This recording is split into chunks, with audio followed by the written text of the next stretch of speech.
Hello everyone, कैसे हैं आप लोग। आज का दिन है रविवार और साप्ताहिक का इस भाग में आज हम अगस्त 16 से लेकर अगस्त 22 तक यानी कि पिछले रविवार से लेकर इस शनिवार तक के सबसे जो ज्यादा इंपॉर्टेंट करंट अफेयर्स है उसको एमसीक्यू फॉर्मेट में डिस्कस करेंगे और यहाँ पे उसके काफी डिटेल्स भी होंगे।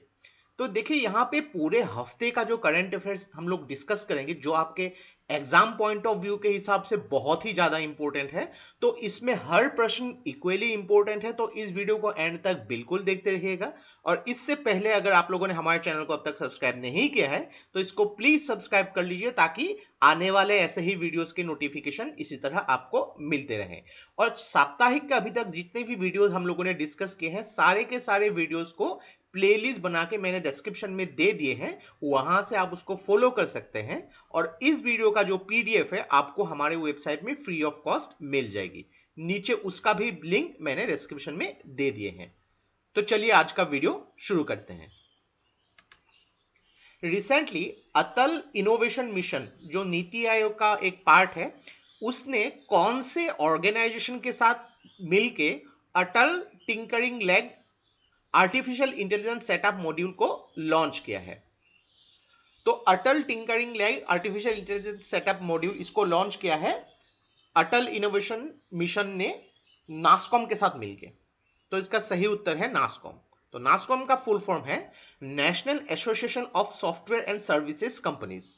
तो यहां पे अटल टिंकरिंग लैब, यहां पे इसका मेन मकसद जो है जो भी स्कूल स्टूडेंट्स है उनके जो यंगेस्ट माइंड को एम्पावर करना और उनके जो इनोवेशंस को आगे लाना। तो ये मॉड्यूल जो सेटअप जो यहाँ पे आर्टिफिशियल इंटेलिजेंस सेटअप मॉड्यूल है इसको लॉन्च किया गया है नीति आयोग के जो सीईओ है अमिताभ कांत के द्वारा। और आर्टिफिशियल इंटेलिजेंस सेटअप मॉड्यूल इसको जो है लॉन्च किया गया था 2020 के फरवरी में। और नासकॉम के जो प्रेसिडेंट है उनका नाम है देबोजानी घोष। इनमें से कौन से ऑर्गेनाइजेशन ने निर्माणसी प्रोजेक्ट को लॉन्च किया है ताकि महिलाओं को उनकी जो स्किल जो है हाउसिंग कंस्ट्रक्शन सेक्टर में इंड्यूस किया जा सके। तो ये जिसने निर्माणसी प्रोजेक्ट को लॉन्च किया है ये है यूरोपियन यूनियन। तो यहां पे जो महिलाओं को सस्टेनेबल हाउसिंग जो है लार्ज स्केल में भारत के 2 स्टेट्स में उसको इंप्लीमेंट किए जाएंगे। ये 2 स्टेट्स है महाराष्ट्र और उड़ीसा। महाराष्ट्र के बीड और ओस्मानाबाद जिले में इनको इंट्रोड्यूस किया जाएगा और उड़ीसा के धेनकनल और जाजपुर में इसको इंट्रोड्यूस किया जाएगा। तो इसमें टोटल 3000 से भी ज्यादा महिलाओं को ट्रेन किया जाएगा टेक्निकल और उनकी एंटरप्रेन्योर स्किल को डेवलप करने के लिए। निर्माणसी प्रोजेक्ट यूरोपियन यूनियन। लोकसभा ने बिगिनिंग लेवल पे एक कोर्स इंट्रोड्यूस किया है कौन से लैंग्वेज, कौन से भाषा के लिए। तो ये भाषा जो है लैंग्वेज जो है फ्रेंच लैंग्वेज। तो इसमें जो भी स्टाफ और ऑफिशियल है लोकसभा के जो सेक्रेटरी यानी कि सचिवालय में पार्लियामेंट हाउस में, वहां पे ये लैंग्वेज जो फ्रेंच लैंग्वेज इंट्रोड्यूस किया गया है। और अभी तक जो है 57 जो ऑफिशियल्स ने इस कोर्स के लिए ऑलरेडी रजिस्टर कर लिया है। तो फ्रेंच लैंग्वेज अभी लोकसभा के सेक्रेटरी में सिखाई जाएगी। मुक्ति कारवान ये कैंपेन यानी कि ये मुहिम जो कौन से फाउंडेशन के द्वारा चलाई गई है। तो मुक्ति कारवान ये चलाई गई है कैलाश सत्यार्थी चिल्ड्रंस फाउंडेशन के द्वारा। तो ये कैंपेन जो चलाया गया है मेनली जो चाइल्ड ट्रैफिकिंग होती है उसको यहां पे खत्म करने के लिए। तो इसको लॉन्च किया गया था चाइल्ड राइट एक्टिविटिस्ट और जो नोबेल लॉरेट है भारत के कैलाश सत्यार्थी के द्वारा। तो इसको भारत के अलग अलग जगह पे पहले भी लॉन्च किया जा चुका है लेकिन बिहार में इसको रिसेंटली लॉन्च किया गया डिजिटली। तो इसका सही उत्तर है कैलाश सत्यार्थी चिल्ड्रंस फाउंडेशन। इनमें से कौन से इंस्टीट्यूट ने इसरो के साथ मिलके एक ब्रिक जैसी स्ट्रक्चर डेवलप किया है जिसका नाम है स्पेस ब्रिक्स। तो ये स्पेस ब्रिक्स देखने में कुछ इस प्रकार की होती है। तो इसमें इसरो ने Indian institute of science Bengaluru के साथ मिलकर स्पेस ब्रिक्स को डेवलप किया है।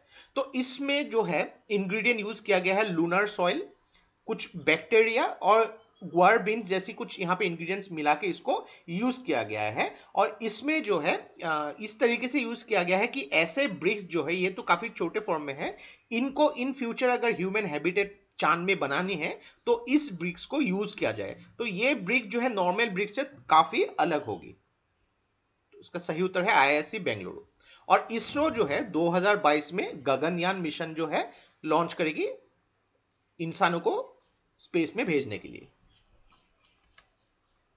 National stock exchange of India, इसने कौन से इंस्टीट्यूट के साथ जॉइंटली मिलके डेवलप और लॉन्च किया है प्लेटफॉर्म फॉर इन्वेस्टर एजुकेशन।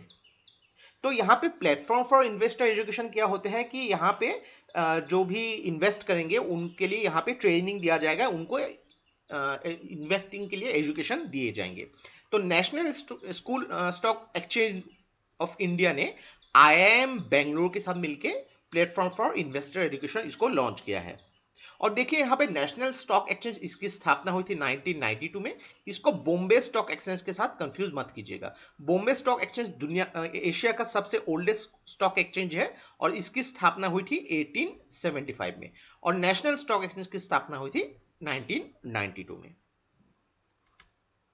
इनमें से कौन से ऑर्गेनाइजेशन ने एक इंडिया टीम इंडिया मुहिम चलाई भारत के 74वें इंडिपेंडेंस डे के दौरान? तो ये ऑर्गेनाइजेशन है इंडियन ओलंपिक एसोसिएशन। तो इंडियन ओलंपिक एसोसिएशन ने 100 साल कंप्लीट कर लिए हैं जब पहली बार भारतीय टीम जो है ओलंपिक में पार्टिसिपेट किया था। तो इसके दौरान एक नई लोगो को अनावरण किया है। ये लोगो कुछ दिखने में ऐसी होगी। और इंडियन ओलंपिक एसोसिएशन के जो प्रेसिडेंट है वो है नरेंद्र बत्रा। भारत ने 1920 में पहली बार जो है बेल्जियम ओलंपिक जो है यहाँ पे पार्टिसिपेट किया था एक टीम के हिसाब से। और 2021 का अभी जो ओलंपिक होगा टोक्यो में, उसमें भारतीय टीम की जो स्पॉन्सरशिप की राइट्स मिली है इनॉक्स को। तो इनॉक्स 2021 का जो टोक्यो ओलंपिक भारतीय टीम की स्पॉन्सरिंग करेगी। इनमें से कौन सा जो नोडल एजेंसी यानी कि रेस्पॉन्सिबल एजेंसी होगी जो नेशनल डिजिटल हेल्थ मिशन को इंप्लीमेंट करेगी? तो रिसेंटली 15 अगस्त के दौरान भारत के प्रधानमंत्री नरेंद्र मोदी ने नेशनल डिजिटल हेल्थ मिशन के बारे में मेंशन किया गया है।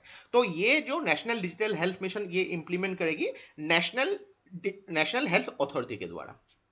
तो यहां पे जितने भी भारत के सिटीजन हैं उनको एक हेल्थ आईडी कार्ड दिए जाएंगे जिसमें हर व्यक्ति के लिए, हर सिटीजन के लिए ये यूनिक आइडेंटिटी कार्ड होगा जिसमें उनके सारे डिटेल्स, अभी तक जितने भी उन लोगों ने ट्रीटमेंट किया गया है, कौन से दवाई यहाँ पे लिए गए हैं, कौन से हॉस्पिटल में वो ट्रीटमेंट करवाए हैं, उनकी जो कंप्लीट मेडिकल हिस्ट्री वहां पे मौजूद होगी। और इसको इंप्लीमेंट करेगी नेशनल हेल्थ अथॉरिटी, जो आयुष्मान भारत जन आरोग्य योजना उसको भी इंप्लीमेंट उसने किया था। तो फाइनेंस मिनिस्ट्री ने इस प्रोजेक्ट के लिए 470 करोड़ का एक बजट प्लानिंग किया गया है। तो इसको पहले एज ए पायलट टेस्ट के हिसाब से 6 यूनियन टेरिटरीज में इंट्रोड्यूस किए जाएंगे। चंडीगढ़, दादरा एंड नगर हवेली और दमन एंड दीव में, पुडुचेरी, अंडमान एंड निकोबार आइलैंड्स और लक्षद्वीप में। प्रधानमंत्री मोदी ने 1000 दिन का एक टारगेट सेट किया है जिसमें सबमेरिन ऑप्टिकल फाइबर कनेक्टिविटी कौन से यूनियन टेरिटरी के साथ भारत के भूखंड को जोड़ेगी?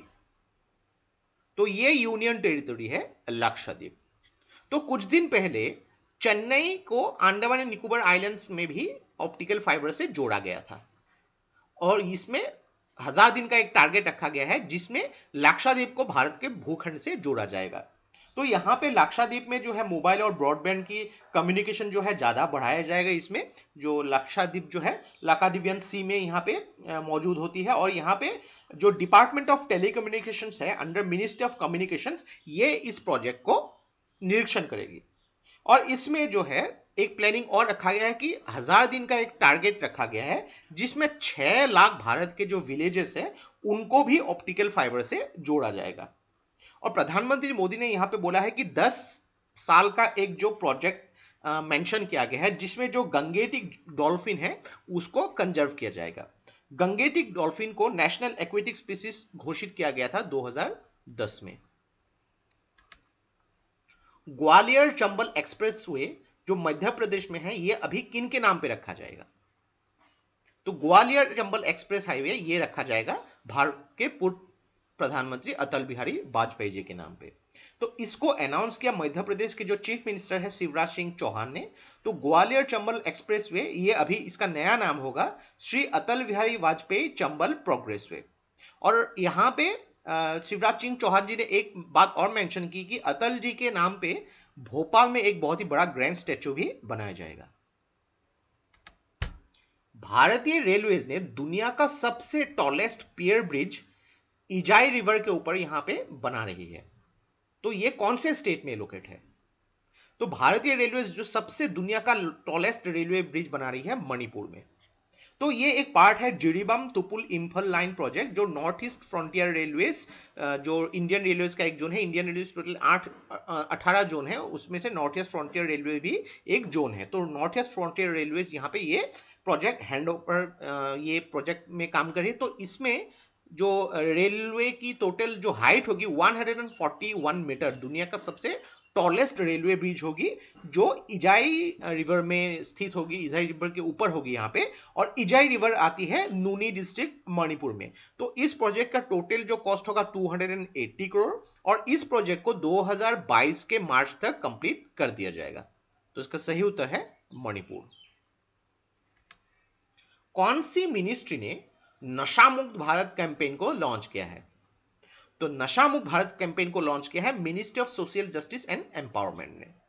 तो यहाँ पे ministry of social justice and empowerment ने यहाँ पे 7 महीना एक लंबा ये कैंपेन मुहिम चलाया जाए है नशा मुक्त भारत। तो ये जो है 31 मार्च 2021 तक ये चालू रहेगी।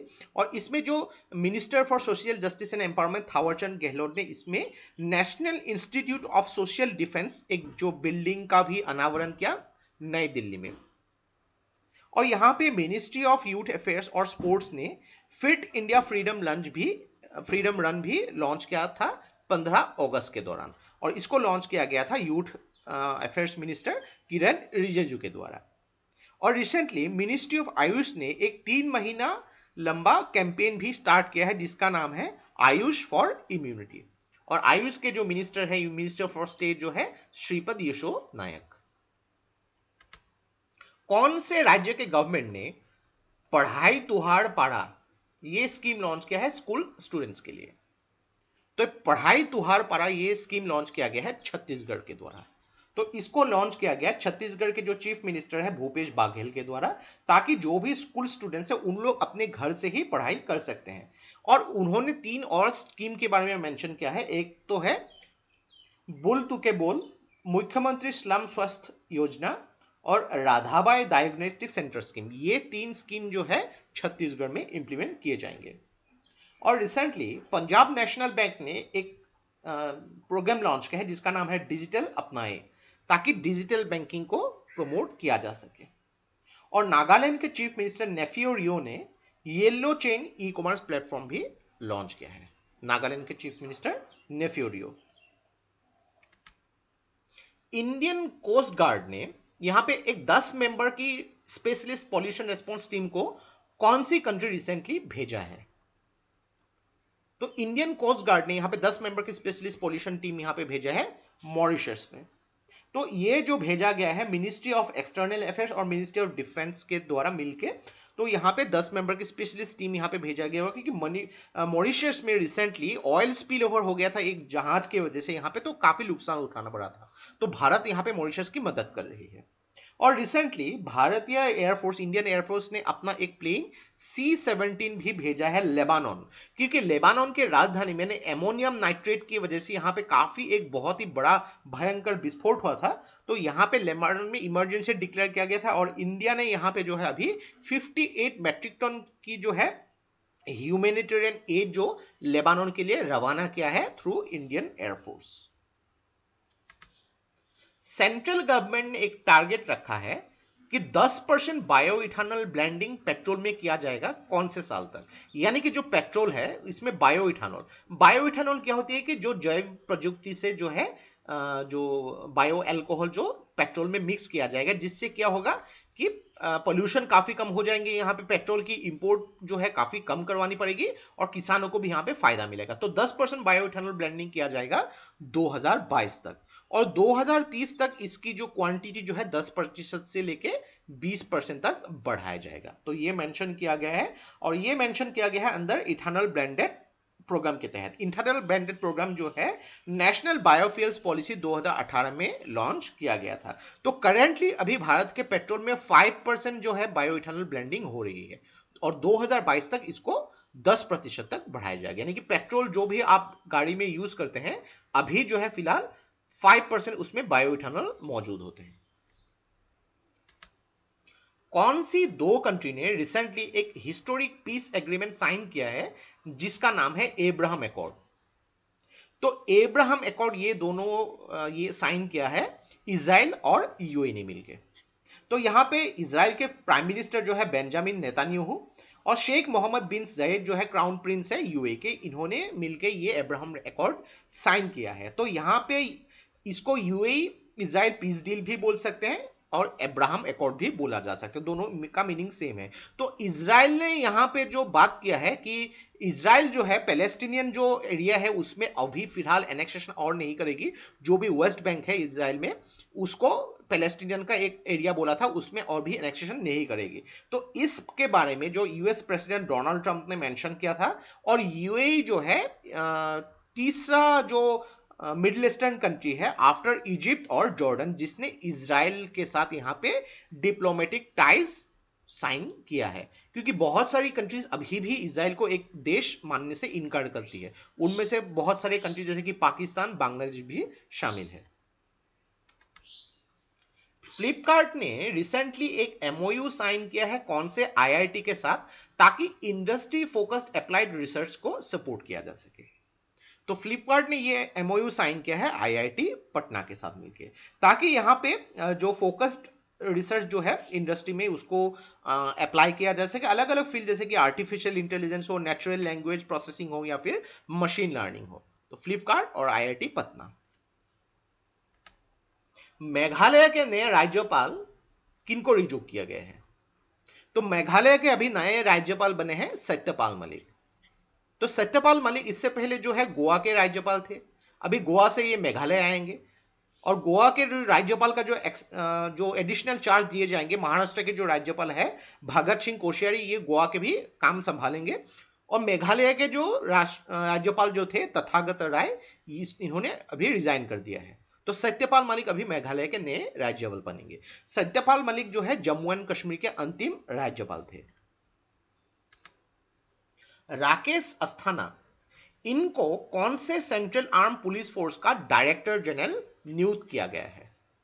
तो राकेश अस्थाना अभी डायरेक्टर जनरल बनेंगे बॉर्डर सिक्योरिटी फोर्स के, और इन्होंने रिप्लेस किया है वीके जौहरी को। सीआईएसएफ का डायरेक्टर जनरल है राजेश रंजन।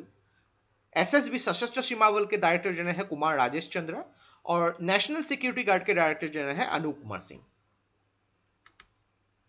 इनमें से किन्होंने Forbes list of highest paid actors 2020 का सबसे अमीर एक्टर का उनको दर्जा मिला है फोर्ब्स के द्वारा? तो ये जो है ड्वाइन जॉनसन, जो एक रेसलर है और अभी जो रेसलर थे एक्चुअली, अभी ये अभिनेता बन चुके हैं। आप इसको जो है इनको रॉक के नाम से भी जानते हैं, प्रसिद्ध है रॉक के नाम से। टोटल इनकी नेटवर्क है 87.5 मिलियन यूएस डॉलर की टोटल नेटवर्क है। सेकंड रैंक में थे रायन रेनॉल्ड्स और भारत के सिर्फ एक ही अभिनेता जो है टॉप 10 में शामिल है और ये टॉप 10 में शामिल है अक्षय कुमार। इनकी रैंकिंग है 6th। इनकी टोटल जो नेटवर्क है 48.5 मिलियन यूएस डॉलर। एक ही भारत के अभिनेता टॉप 10 जो अमीर एक्टर जो है 2020 में शामिल है। ऑर्गेनिक फार्मर्स यानी कि ऑर्गेनिक जो फार्मिंग करने वाले जो किसान होते हैं उनके नंबर्स के हिसाब से भारत की रैंकिंग दुनिया में क्या है? तो सबसे ज्यादा ऑर्गेनिक फार्मर्स जो भारत में पाए जाते हैं दुनिया में, तो भारत की इसमें रैंकिंग है फर्स्ट। और इसको रिसेंटली अनाउंस किया गया है ministry of agriculture and farmers welfare के एक प्रेस रिलीज में।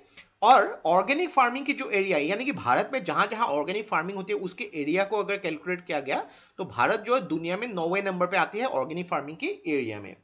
2016 में सिक्किम जो दुनिया का पहला स्टेट बना था जहां पे 100% ऑर्गेनिक फार्मिंग जो है ये अडॉप्ट किया गया था। यानी कि सिक्किम अगर आप जाएंगे तो यहां पे ऑर्गेनिक फार्मिंग 100% अप्लाई किया जाता है। 13वां एडिशन जो आईपीएल होने वाली है यूएई में, उसमें स्पॉन्सरशिप राइट्स किसको मिली है? तो यहां पे आईपीएल का पहले स्पॉन्सरशिप था वीवो, अभी आईपीएल का स्पॉन्सरशिप मिला है ड्रीम इलेवन को। तो बीसीसीआई ने ये स्पॉन्सरशिप राइट ड्रीम इलेवन को 3 साल के लिए दिए हैं। तो इसमें ड्रीम इलेवन ने एवरेज जो बिड हर साल के लिए रखा है 234 करोड़। तो ये 3 साल जो है इन एवरेज 234 करोड़ बीसीसीआई को देगी। और बायजूस जो है टीम, इंडियन क्रिकेट टीम के जो ऑफिशियल स्पॉन्सर है, आईपीएल 13 जो यूए में खेला जाएगा इस बार, कोविड 19 की वजह से इंडिया में खेलना पॉसिबल नहीं होगा, तो यूए में खेला जाएगा सितंबर 19 से लेकर नवंबर 10 तक। इनमें से किन्होंने स्वदेशी माइक्रो प्रोसेसर चैलेंज को जो लॉन्च किया है? तो स्वदेशी माइक्रो प्रोसेसर चैलेंज इसमें आत्मनिर्भर भारत और जो स्टार्टअप्स को सपोर्ट करने के लिए लॉन्च किया है रविशंकर प्रसाद, जो कानून मंत्री है और टेलीकम्युनिकेशन मिनिस्टर भी है।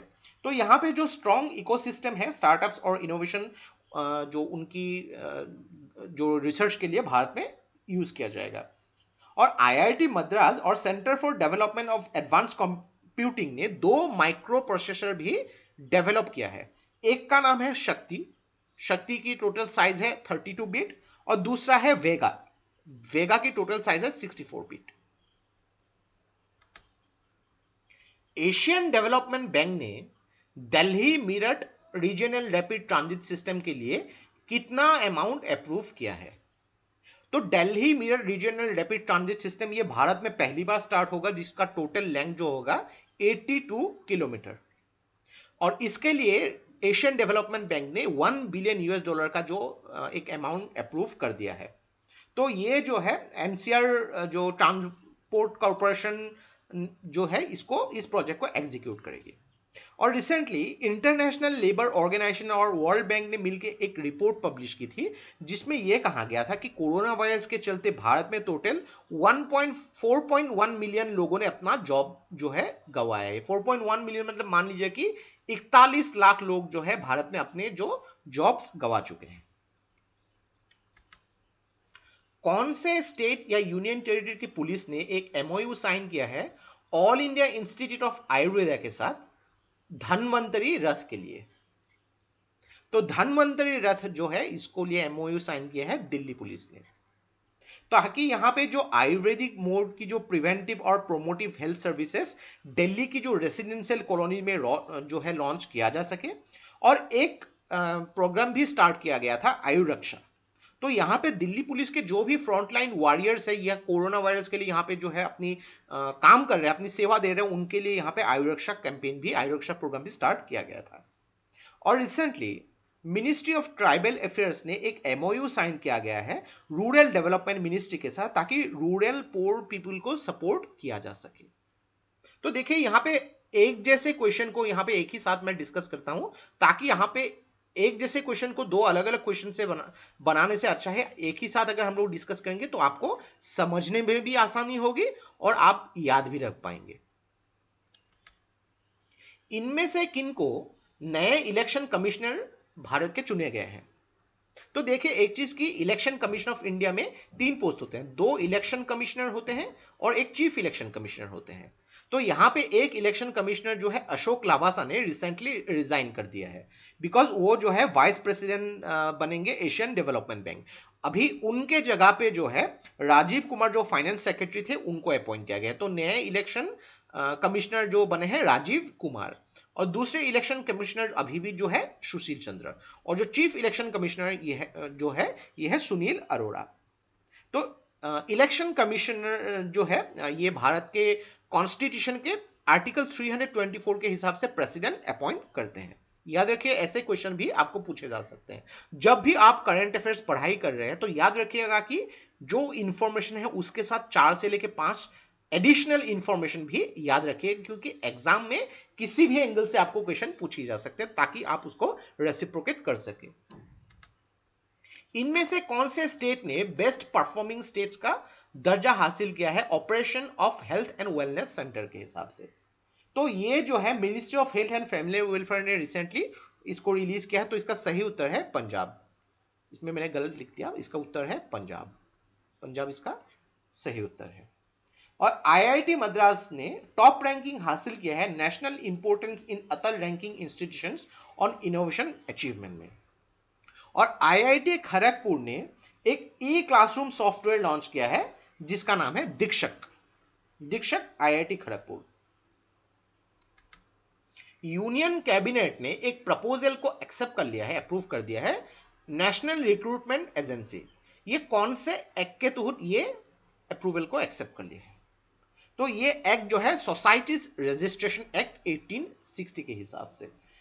तो यहां पे जो है यूनियन कैबिनेट ने जो प्रपोजल एक्सेप्ट कर लिया है नेशनल रिक्रूटमेंट एजेंसी के हिसाब से। अभी नेशनल रिक्रूटमेंट एजेंसी अलग अलग टेस्ट कंडक्ट कर सकती है, जैसे कि कॉमन एलिजिबिलिटी टेस्ट, सीईटी जो होते हैं, स्टाफ सिलेक्शन कमीशन एसएससी जो होती है, रेलवे रिक्रूटमेंट बोर्ड जो होती है, या फिर institute of banking and service personal, इनकी जो है अभी एग्जाम्स कंडक्ट कर सकती है।